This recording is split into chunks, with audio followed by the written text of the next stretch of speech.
session on literary modernism.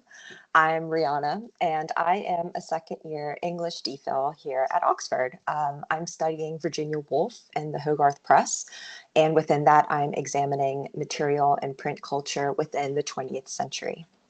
Originally, I'm from North Carolina in the United States, and I moved to England in 2022 to start graduate school. Prior to that, I worked as a high school English teacher for 2 years. So I'm actually very excited to be back teaching today and convening today's lecture. So thank you all for joining. All right, so to get started, we are going to just do a quick overview of the structure of today's session. So we're aiming to get a firmer grasp not only on literary modernism as a movement, but how it came into being. So we're going to be looking at its influences, some examples spanning across prose, poetry, and drama. And the aim is that by today's end of class, you'll be able to spot a modernist piece of literature fairly easily. So just to begin, I wanted to pose a question to the class. Who here has heard of literary modernism before? You can type yes or no in the chat so I can gauge your familiarity with this topic before we dive in. So I'll give you all a few minutes to write in the chat. Okay, interesting.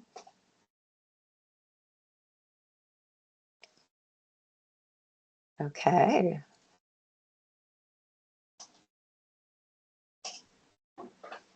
Huh, interesting. So I'm getting a lot of mixed responses. I feel like it's mostly no, which is totally fine, and in which case this is going to be a very informative lecture. And for those of you who have heard of it, maybe you'll learn something new about it today that you haven't heard of before. So let's get started then. Okay, so before diving into literary modernism, we need to start a little more broadly and look at the general definition of modernism. So this is according to the Oxford English Dictionary, and it describes modernism as part of various movements within art, architecture, literature, etc. And more importantly, modernism is characterized by a deliberate break with classical and traditional forms of methods or expression. So this movement is with specific reference to the early 20th century, and it primarily encompasses visual and verbal arts. So putting this together and now looking at literary modernism more specifically, this is of course a subset of the overall modernist movement, and it focuses on the late 19th and early 20th century literature, which was produced within Europe and North America primarily. So again, it is characterized by a deliberate separation from traditional ways of writing, and writers at this time were more concerned with intrinsic and metaphysical questions, such as, who am I? What's real? What's true? This literary movement is primarily characterized by innovation and experimentation with writing forms, and it spanned roughly from about 1900 to the end of World War II, placing it at about 1945. So I've been saying that literary modernism and modernism as a whole is a break from tradition. So what were these traditions? Looking at preceding literary traditions, it becomes important to understand what these were to see how literary modernism were breaking free of these traditions. So here is a short-ish timeline of just a few of the literary movements that came before literary modernism. So we will start by looking at Romanticism, which spanned from about 1780 to 1850. The Romantics focused on emotion and imagination and nature. And they were very interested in the idea of the sublime. So they believed that there was a deep and spiritual or metaphysical meaning in the world and in nature. And because of this, they wrote very symbolically. They used a lot of feeling and imagery within their works. So a few examples of some of the romantics that I'm sure you've heard of is William Wordsworth, Samuel Taylor Coleridge, Mary Shelley, and Lord Byron. But there are obviously a lot of romantics, but we don't have time to go into all of them today. So those are just some of the more famous examples. So next we have realism, which began around 1830. And the realists believed that everyday life and social classes and ordinary people needed to be written about, hence the term realism. They were trying to depict real life. As a result, their writing style was more clear and direct and chronological in time. And some of the authors from this period included Gustave Flaubert, Leo Tolstoy, and George Eliot, along with some of the earlier works of Charles Dickens. Moving on to the Victorian age, which began around 1837, the Victorians were very concerned with morality and social reform, as well as industrialization, progress, and family life. They believed that literature should teach and uphold values as well as reflect the concerns of the time. So they wrote very descriptively and in a very structured yet sometimes sentimental manner. Some key authors from this period were the later works of Charles Dickens, as well as Charlotte Bronte, Thomas Hardy, and Elizabeth Gaskell. Also important to note is that this movement and the preceding literary movements that we've discussed is generally referred to as the Victorian Age of Literature, which we will discuss in more depth in the next slide. But that leads us now to literary modernism. And something key to note is that the literary modernists focused on themes of alienation, inner consciousness, and fragmentation. And they were writing in a period that was very experimental. So because of this, they adhered to non-linear and symbolic imagery, as well as abstract and fragmented styles, and they used stream of consciousness. So moving on to the next slide.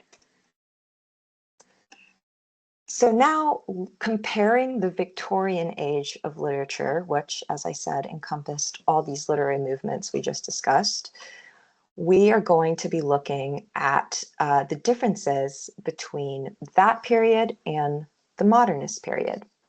So as you can see, they were basically reversed. While the Victorians believed in optimism, modernists believed in melancholy and pessimism.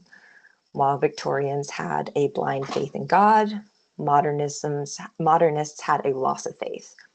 So the Victorian age was basically the reverse of the modernist age, and that was because a lot of the societal and cultural and historical events were drastically changing during that time, which led to the modernists reacting in a very different way than the preceding literary movements. So we'll stop here for a second and see if anyone has any questions about any of these slides so far.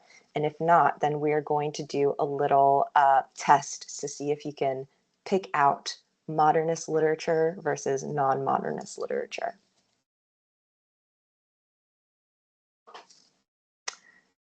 Okay, so we'll do a quick little test here. So, which is which? One of these passages is a modernist text and the other is from a different era. So can you determine by reading these two passages which one is the modernist text? Is it 1 or is it 2?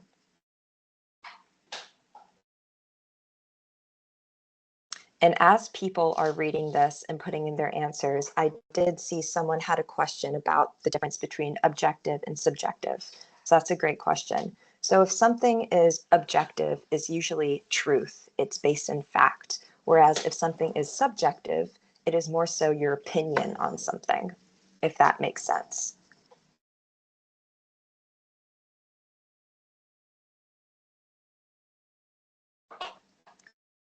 Okay, I think people are still putting in their answers, which is exciting.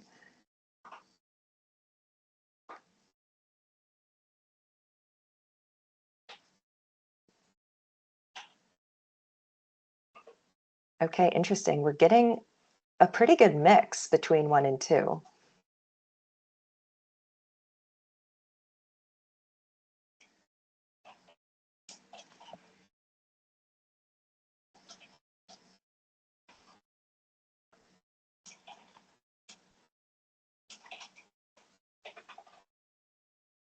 All right, so the answer is 2 was the modernist passage. So looking at passage 1, it is actually an excerpt from Charlotte Bronte's Jane Eyre, written in 1847, making it Victorian. So how can we determine that this was the Victorian passage and not the modernist passage? Well, based on some of the characteristics that we discussed about the Victorian age, this passage is written in a more emotive, rhetorical style. It contains direct address, along with long and passionate sentences with balanced clauses. The tone is more earnest and emotionally expressive, and it seems to encompass themes of identity, morality, class, and even spiritual equality. So this brings us, of course, to passage 2, which was the modernist passage. And this is an excerpt from Virginia Woolf's To the Lighthouse, which was written in 1927. So what makes this passage modernist? The style here is very fluid, it's introspective, and it's fragmented. She is using a much looser syntax as well as stream of consciousness. And this creates a more meditative and elusive tone, and it is reflecting the more modernist themes of subjectivity, uncertainty, and interiority. Okay, so we are now going to try this one more time, so you all get one more chance at this. Which is the modernist passage and which is not?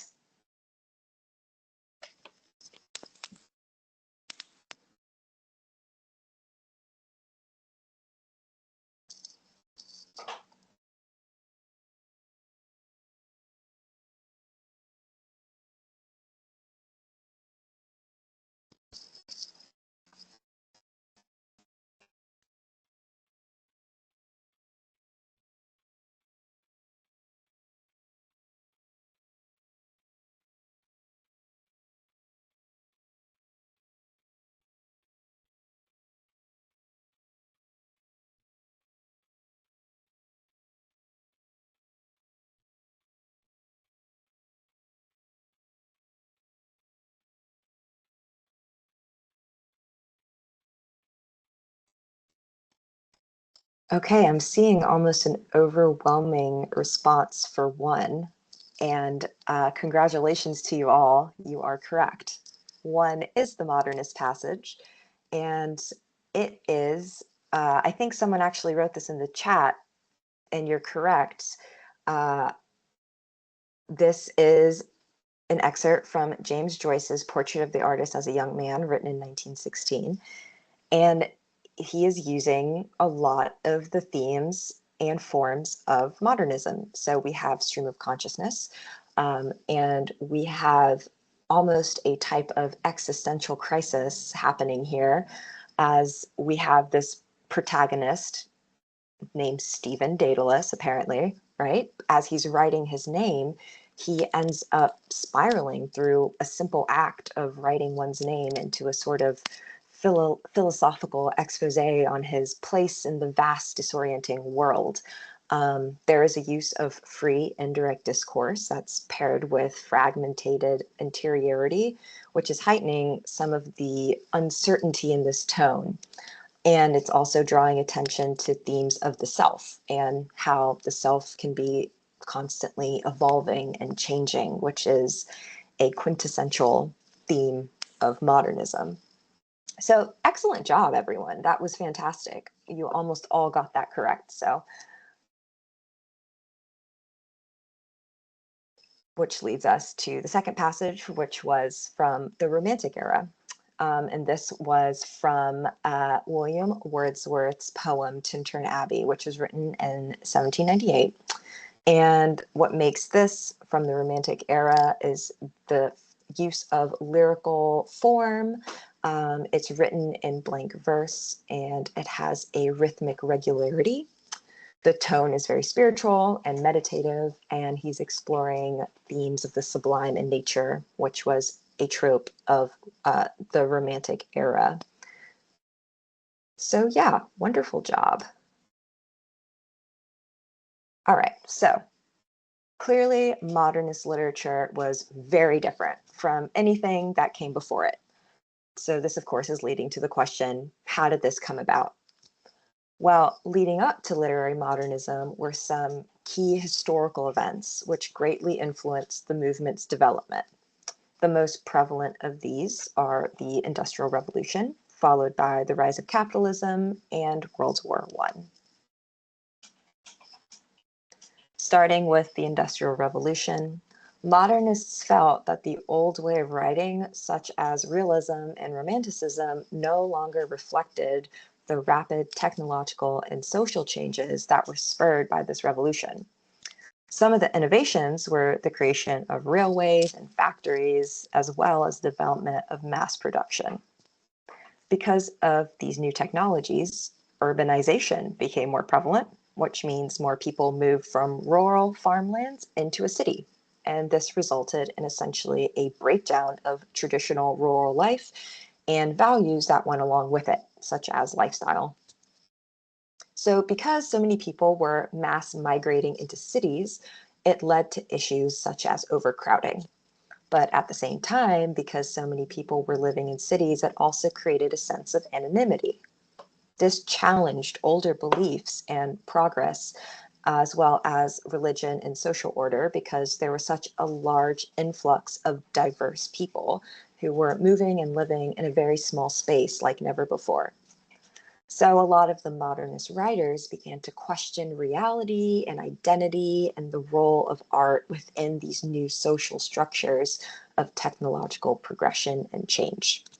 So as a result, a lot of literature began to reflect a similar fragmented and fast-paced urban life. Simultaneously, the rise of capitalism influenced the literary modernist movement because as more people were moving into the cities, it led to a growth of consumer culture and advertising, which changed how a lot of people saw value and identity, not just in objects, but also in themselves. Due to industrialization of manufacturing through the process of mass production, it caused a lot of art and literature to feel less personal and meaningful. And this is what modernists were essentially reacting against when developing themes within their writing, particularly themes against materialism and the commodification of life. At the same time, more and more people moved to these city centers. There was a rise of the urban middle class, which created new anxieties around purpose and individuality, as well as success. And it contributed to themes of classism, class structures, that is also found within a lot of literary modernism. So literary modernism began to explore these feelings of alienation and emptiness that was a result of the rise of capitalism along with urbanization. And they began focusing on the loss of meaning that they felt that capitalism purported. So this leads us to World War I, which was the culmination of a lot of these fears and anxiety that were already in play. Not only did the war cause massive destruction and trauma and loss, but it solidified the fears around losing meaning in life. And ultimately, it contributed to the modernist theme of having a loss of faith, progress, and reason. Because of the casualties and the horrors that resulted from World War I, a lot of the traditional values that were seen within the Victorian age, such as heroism, religion, and national pride, were now deeply questioned. Because of this, modernist writers began to reject themes of idealism and instead focused on themes that World War I brought to light in a very explicit way, such as delusionment, chaos, and psychological damage. So, to portray this, modernists used language in a very broken and fragmented way, which was an attempt to mirror the fragmented and unstable post war world. So, a prime example of this can be seen in T.S. Eliot's The Wasteland, which we are going to be looking at depth in a few upcoming slides, as well as the poetry of Wilfred Owen. A lot of these reflect the grief and absurdity as well as spiritual emptiness that came after World War I, and it's a theme that persisted up until the Second World War. In addition to these historical events, the correlating art movements of modernism greatly influenced a lot of the themes and structures of modernist writing as well. So to begin with Cubism. This movement sought to break up objects into geometric shapes and showed multiple perspectives at once. An example of a Cubist art can be seen in the bottom right-hand corner here, which is an example of Pablo Picasso. This type of art, as you can imagine, inspired the fragmented perspectives and nonlinear structure that we see within modernist literature. So next is Futurism, which celebrated speed and machines and technology. It correlated very closely with themes from the Industrial Revolution, and it primarily concentrated within Italy, though some elements of the movement found its way into Great Britain. The key artists from this time can be seen in the top right-hand corner, and it's by Umberto Boccioni and Giacomo Balla. When comparing this type of art with modernist literature, you can see how it influenced the bold experimentation found in the writing, as well as the themes of rejecting the past. Next, we have Dada, which is essentially a reaction against World War I in a type of absurdist way. So the Dadaists, they prioritized nonsense and chaos, and they were ultimately anti-art. So a lot of their pieces were meant to be ironic. So this can be best seen in the works of Marcel Duchamp and his famous Urinal, which is depicted here in the upper left-hand corner. And what's interesting about this piece is that he's trying to show that anything can be art, and that the value of art is placed in the hands of very wealthy elite people who determine if something is worth being sold as fine art or not. And it's supposed to draw attention to the fact that there is really no rhyme or reason to making an artist famous. So this is a very controversial take. But a lot of the works produced by Dada artists were supposed to be controversial, as well as self-reflective, which again relate to the themes of literary modernism. And then finally, we get to Surrealism, which sought to explore dreams and unconscious and irrational imagery, and it was heavily influenced by psychology. Some of the key artists from this period were Salvador Dali, René Magritte, and Max Ernst, and an example of Dali can be seen in the bottom left-hand corner. The main influence that Surrealism had on literary modernism was the inspiration of strange symbols, as well as dreamlike scenes and psychological depth. So finally, I'll go over a few other influences on literary modernism before we look at some examples. And this is just because pretty much every facet of humanity somehow influenced literary modernism in one way or the other. But I think that these three had some of the most influence on the movement. So to begin with modernism and philosophy, some new philosophical thinkers emerged in the early 20th century that greatly contributed to some of the metaphysical themes that modernists tended to explore. For example, thinkers like David Hume, Henry Bergson, and Nietzsche were very influential with their ideas that challenged truth, identity, and cause and effect. They were collectively questioning whether it was possible to really know anything for sure. And the writers of literary modernism similarly explored that doubt and confusion and inner thoughts within their writing. So now looking at modernism in psychology, some of the more influential psychologists of this period were Sigmund Freud and Carl Jung. And they were interested in the unconscious mind and how hidden feelings can influence a person to act and behave.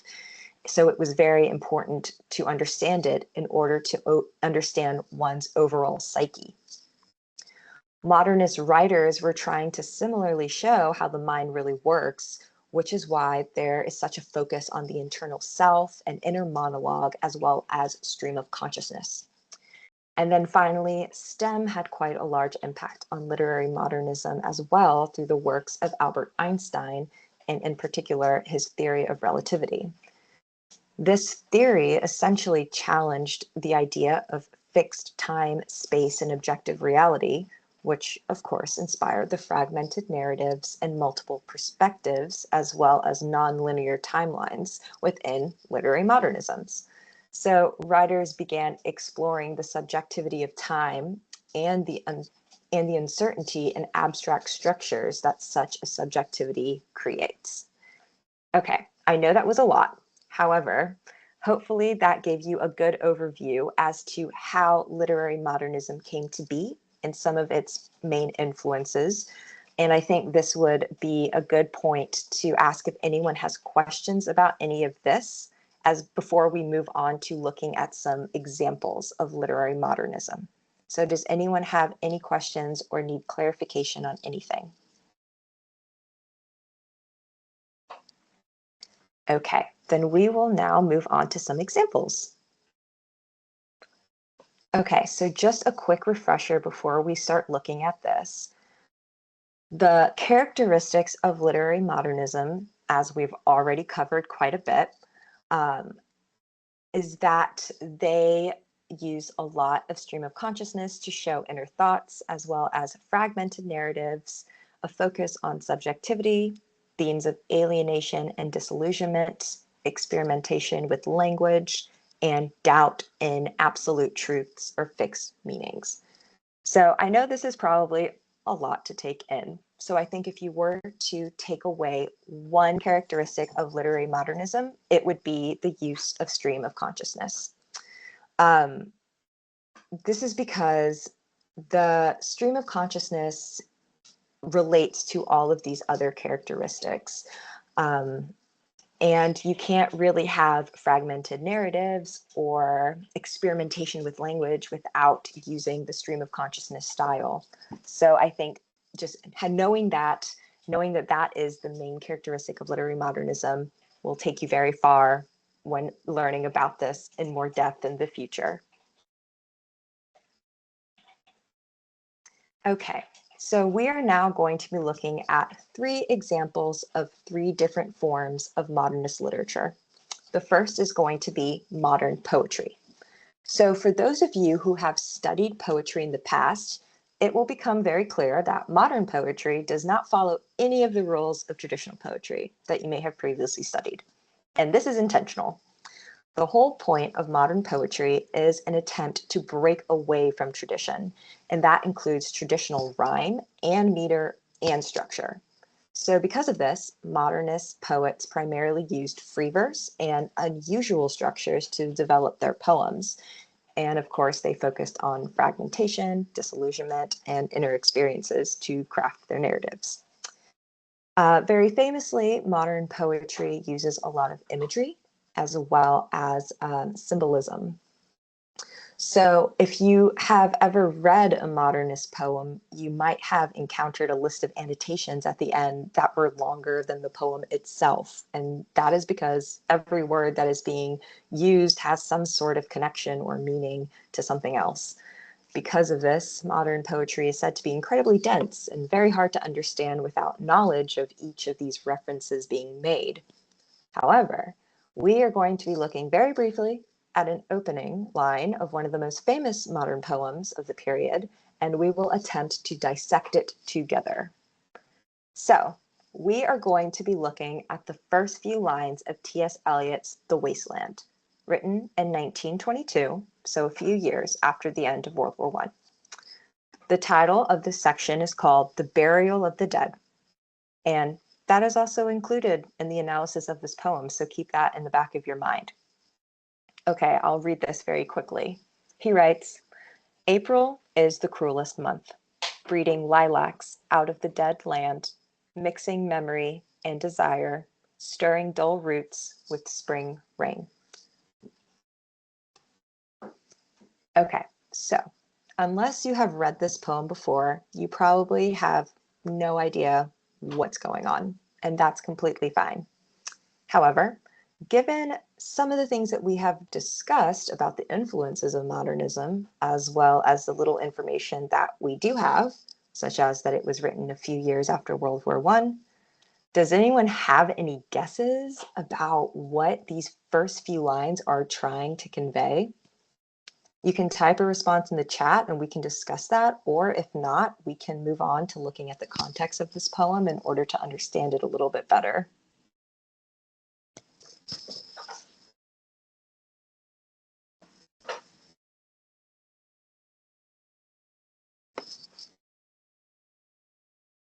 That's totally fine if you don't have any comments, because like I said, this is a very difficult poem if you don't have any references to go off of. So let's look at some of the context as well as an analysis of this poem. So as we discussed, this poem was written after World War I, which was a time of cultural crisis and disillusionment within Europe. So a little background on Eliot. Interestingly, he was an American at the very start of World War I, and he eventually settled here permanently in 1927 and ended up renouncing his American citizenship. So he was in England for all of World War I, and he witnessed the war through a more British perspective. So as a result, a lot of his poetry and prose encapsulates the moral and the spiritual emptiness that he felt represented the modern world. And The Wasteland in particular is one of his most famous poems and is probably the best example of modernist poetry due to its incredible fragmented and complex nature that we can already start to pick up on just from the first few lines. Okay, so returning to those first few lines, he starts the poem with the expression that April is the cruelest month. So when thinking of April, the associations that might come to mind with that month are two things. One, you might think of spring, or two, you might think of Easter. So by describing April as the cruelest month, he is essentially beginning this poem in a very subversive way by reversing April and spring and Easter, which are traditionally very symbolic of rebirth and resurrection. And he's taking that and he's instead expressing ideas of death and cruelty and despair. So this continues into the next lines when he describes the dead lands and the dull roots, again mirroring a bleak or lifeless landscape, which supposedly reflects an emotional numbness and can also be read as a trauma response to World War I. The few short lines that we are given are already revealing a sense of disorder and tension, and Eliot is beginning to show a world where traditional meanings and traditional symbols, such as spring, is now falling apart and becoming dismantled. So does anyone have any questions or comments about that now that we've kind of discussed the context a little bit more? Anything to add to that? Oh, I'm loving these sorry, I'm just now looking at these comments. Fantastic, yes.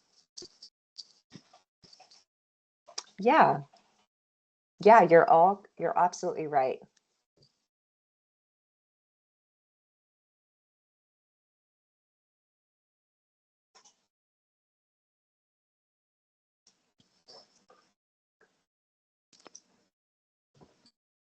Nice.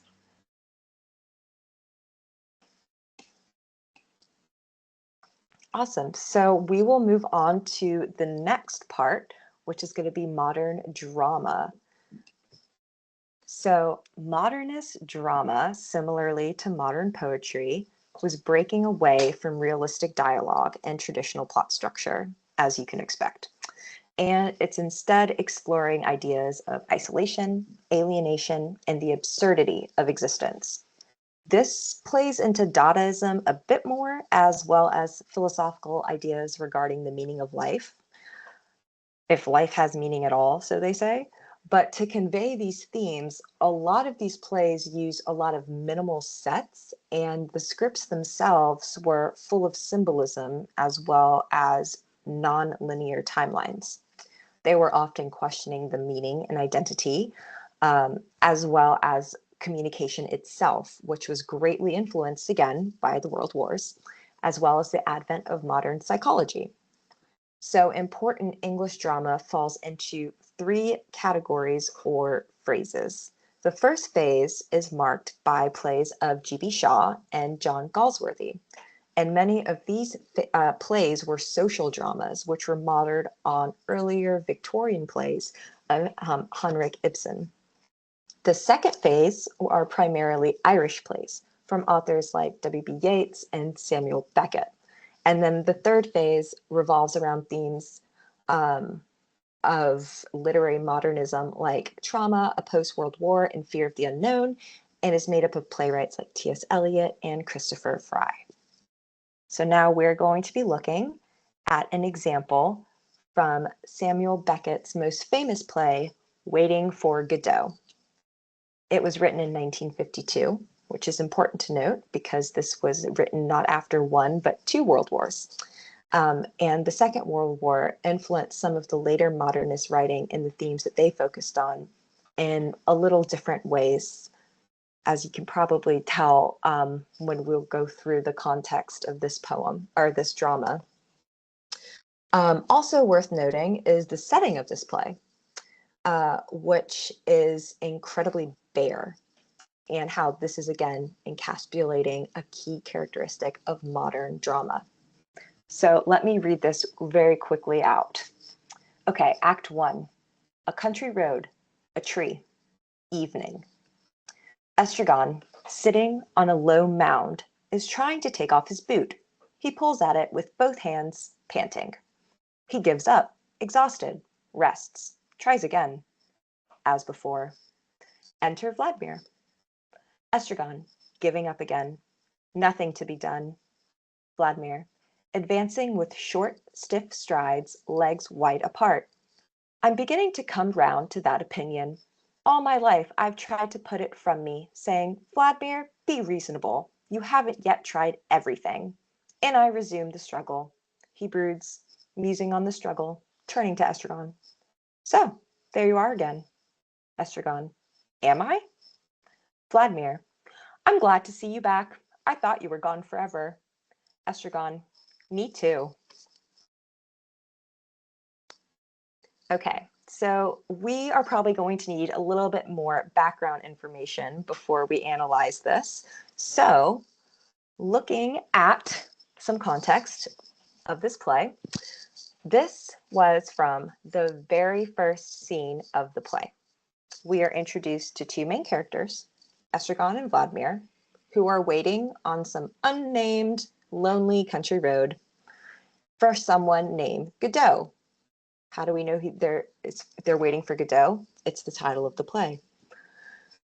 Not to spoil the play, however, Godot never arrives.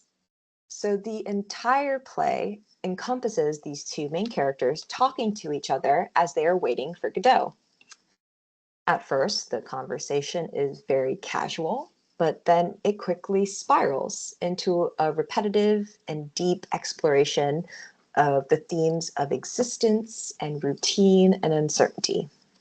So although we're only looking at the first few lines of Act 1, some of these themes are already starting to show themselves in those first few lines.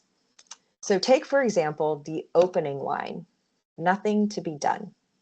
It's setting the tone already of hopelessness and inertia, as Estragon is literally struggling with his boot, but symbolically, he is struggling with his larger existential crisis. As the two characters are talking to each other, they are emitting a sort of circular dialogue that has no clear meaning or any sort of resolution. Also worth noting, of course, is the setting of this play, which is characterized by a bare stage that consists of nothing more than a country road and a tree. And this is again reflecting that modernist minimalism that is trying to strip down life to its essentials, specifically within modern drama. As the conversation continues, we begin to see some uncertainty and instability within Estragon's identity, and he seems to have unclear memories when he responds with, "Am I?" Suggesting nothing is solid, not even time or place or himself. And looking then at Vladimir's inner monologue, which is the longest portion of the text in the first few lines, it's showing that he is a self-aware character and also highlighting the use of introspection, which is another trope of literary modernism more generally. So the more you read modern drama, the more you will see that these themes and motifs are constantly recurring. But for now, your main takeaway on this section of literary modernism should be themes of minimalism, uh, very little resolution, and a lot of inner self-reflection. Okay, so does anyone need any other questions or comments on any of this before we move on to the final section of literary modernism, which is personally my favorite section, and it's modern prose?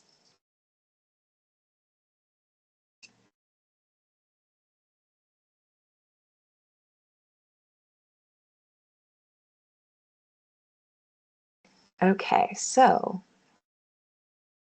modern prose. This type of modernism is probably what you are the most familiar with, as many of the famous 20th century authors are modernists, so you might have already encountered this type of literature already, but didn't know it. But just to recap, modern prose was heavily inspired by bleaker feelings of loss and exile that were spurred on by World War I, as well as the rise of capitalism, the Industrial Revolution, and everything else that we have covered up until this point. Many of the themes reflected feelings of uncertainty. They experimented with fragmentation, and they often highlighted disillusionment in the world and the way the world was progressing. Modern prose sought to challenge the traditions and the rules of not only the preceding literary movements, but the entire post-Romantic era, as we have seen, and primarily modern prose is characterized by the use of stream of consciousness and interior monologue. So for those of you unfamiliar, stream of consciousness just means writing as your thoughts are flowing through your brain, not necessarily adhering to any sort of chronology or necessarily a traditional plot structure. It can sometimes be read as long form free verse, but not always. And as a result of this, a lot of prose lacked a clear plot or resolution, and a lot of this literature used experimental structure and nonlinear timelines, which contributed to this lack of plot. So to look at an example from modern prose, we are going to turn to the excerpt that was part of your homework assignment. So hopefully you have all read this before, but if not, I will read it for you. But just a quick note, this is Virginia Woolf, Mrs. Dalloway, written in 1925. So again, after World War I. And for those of you unfamiliar with Virginia Woolf, she is known to be one of the most quintessential literary modernists, and she has actually been attributed with popularizing stream of consciousness style as a literary trope, which has now become characteristic of the movement. So look out for that in this passage. Okay, she writes, "What a lark, what a plunge! For so it had always seemed to her when, with a little squeak of the hinges, she could hear now, She had burst open the French windows and plunged at Burton into the open air. How fresh, how calm, stiller than this, of course. The air was in the early morning, like the flap of a wave, the kiss of a wave, a chill and sharp, and yet, for a girl of 18 as she then was, solemn, feeling as she did, standing there at the open window, that something awful was about to happen, looking at the flowers, at the trees with the smoke winding off them, and the rooks rising, falling, standing and looking until Peter Walsh says, musing among the vegetables, was that it? I prefer Ben to cauliflowers. Was that it? He must have said it at breakfast one morning when she had gone out on to the terrace. Peter Walsh. He would be back from India one of these days, June or July, she forgot which, for his letters were awfully dull. It was his sayings one remembered, his eyes, his pocket knife, his smile, his grumpiness, and, when millions of things had utterly vanished, how strange it was, a few sayings like this about cabbages.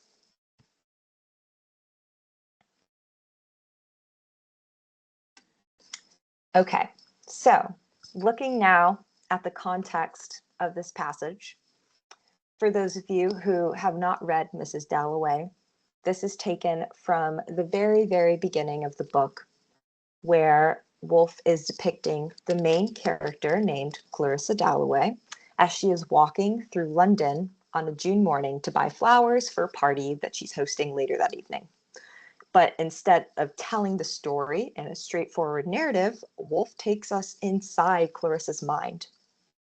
So what the reader gets is not only Clarissa's present experiences of opening the door and feeling the air, but how those experiences then trigger a rush of memories from her youth at Burton, which was a country house where she spent time with old friends like Peter Walsh. The only indication that the reader has gone back in time is Clarissa's indication starting with what a lark and what a plunge, as she suddenly leaps from present to past and from her external world to internal reflection of that memory. So as a result, this passage presents a very classic example of stream of consciousness. We have Clarissa's thoughts flowing very freely and blending together memory and sensation and emotion, and even confusion at points, rather than being presented with a clear narrative and a chronological timeline. The result is the reader is presented with a psychological portrait of Clarissa. So this is going to now bring us to your homework assignment.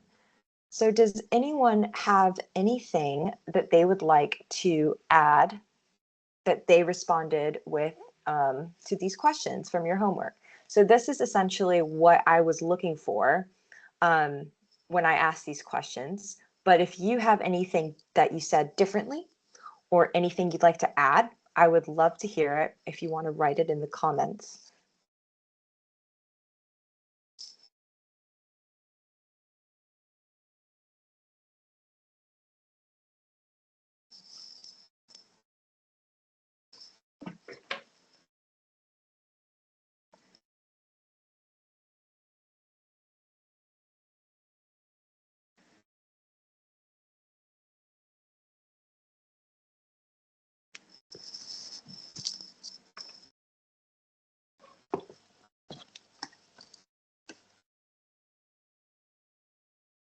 Well, as you're thinking about that, I'll just go through what I was looking for these questions. So for question one, I was asking how the passages were different from other books from different periods. Specifically, how is Woolf making you feel that we're in the character's mind?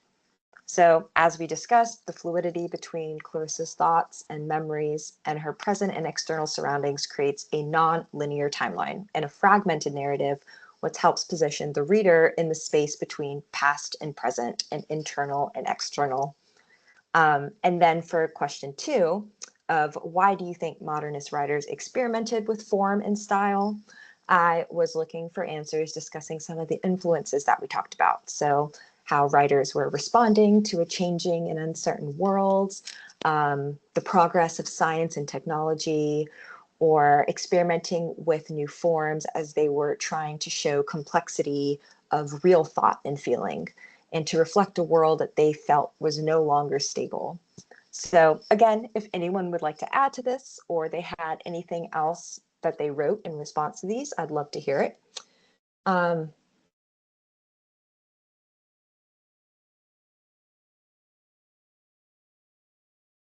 Yeah, I'm reading some of these comments now.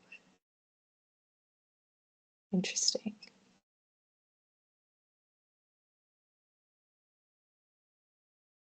Hmm. Yeah, I think some of these comments were relating back to Mrs. Dalloway, and yeah, you're absolutely correct. The use of punctuation is also a very quintessential characteristic of creating a fragmented narrative because you are forced to constantly stop and your brain is unable to read something in a flowing state, and it creates a lot of disorientation and a disjointed narrative. So that was a good pickup on that. Okay, so now moving on to the post-session task. So I'm not sure if you've already seen this, but if you haven't, your post-session task is the following. So you are going to be trying your hand now at creative writing in a modernist fashion. So I want you to try and use stream of consciousness to describe a really simple moment from your day. It can be about anything, but be sure to include shifting thoughts or memories, a lot of sensory details, and fragmented or run-on sentences. And then the second part will be then to compose a reflection in which you are going to be comparing the writing you did in the first part to the excerpt from Mrs. Dalloway and noting some of the similarities or the differences between the two. So, for example, did you find the style of writing natural or was it a challenge, and why? And furthermore, how do you think modernist writers use this technique to shape a reader's experience? I believe you will get more information regarding this after the lecture, but yeah, just be on the lookout for that. Um, awesome. So does anyone have any questions in our last few minutes of class now? Anything you'd like to go over? Any comments?